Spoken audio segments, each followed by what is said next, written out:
Hai semuanya, apa kabar? Kita berjumpa lagi di dalam video pembelajaran hukum kepailitan. Kali ini kita akan mempelajari mengenai prosedur permohonan penundaan kewajiban pembayaran utang atau PKPU.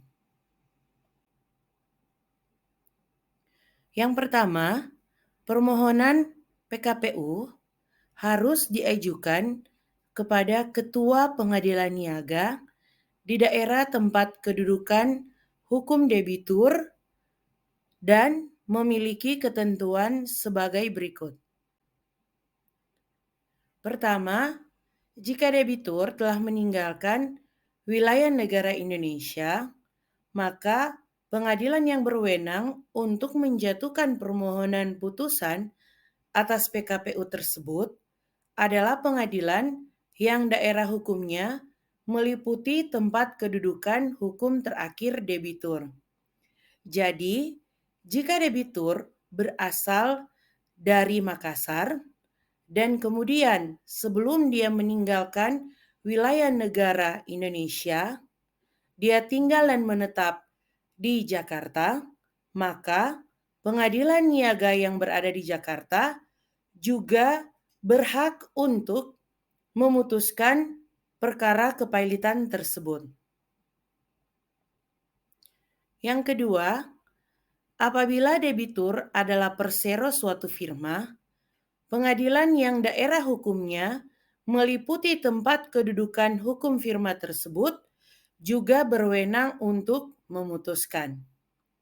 Contohnya, jika debitur berada di daerah Medan, KTP-nya dari daerah Medan, dan kemudian firma dari debitur tersebut berada di daerah Jakarta atau di kota Jakarta, maka pengadilan niaga yang berada di kota Jakarta juga berhak untuk memutuskan perkara kepailitan tersebut. Selanjutnya yang ketiga, apabila debitur tidak berkedudukan di wilayah negara Indonesia, akan tetapi menjalankan profesi atau usahanya di wilayah Indonesia, maka pengadilan yang berwenang memutuskannya adalah pengadilan niaga yang daerah hukumnya meliputi tempat kedudukan atau kantor pusat dari debitur.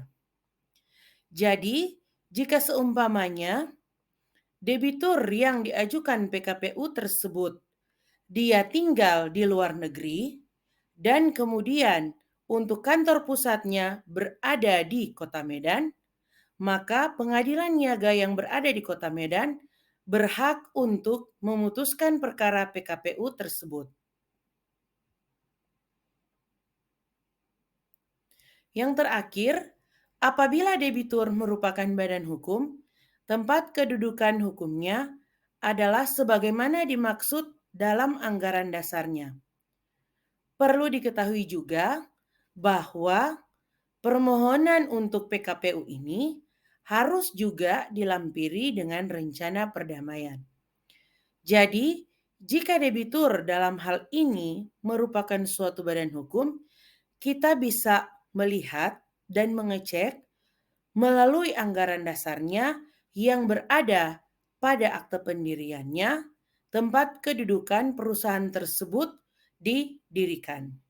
Jadi pengadilan niaga yang berhak atau berwenang untuk memutuskan perkara PKPU tersebut berada sesuai dengan apa yang dituliskan atau dicatatkan di dalam akte pendirian perseroan atau badan hukum tersebut. Selanjutnya, jika pemohon PKPU adalah debitur, penundaan kewajiban pembayaran utang tersebut harus disertai daftar yang memuat sifat utang, jumlah piutang, kemudian jumlah utang debitur, beserta surat bukti secukupnya. Dan jika pemohon PKPU adalah kreditor, maka pengadilan wajib memanggil debitor melalui jurusita dengan surat kilat tercatat paling lambat 7 hari sebelum sidang.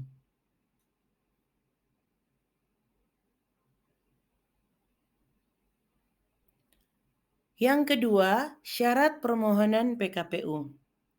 Jadi sementara kelengkapan berkas yang harus disiapkan sebagai syarat permohonan PKPU yang harus diperhatikan pada pengadilan niaga, yaitu meliputi surat permohonan bermeterai yang ditujukan kepada Ketua Pengadilan Niaga, kedua, identitas diri debitur, ketiga, permohonan harus ditandatangani oleh debitur dan penasehat hukumnya, keempat, surat kuasa khusus yang asli yang harus menunjukkan pada orangnya bukan kepada law firm yang ditunjuk.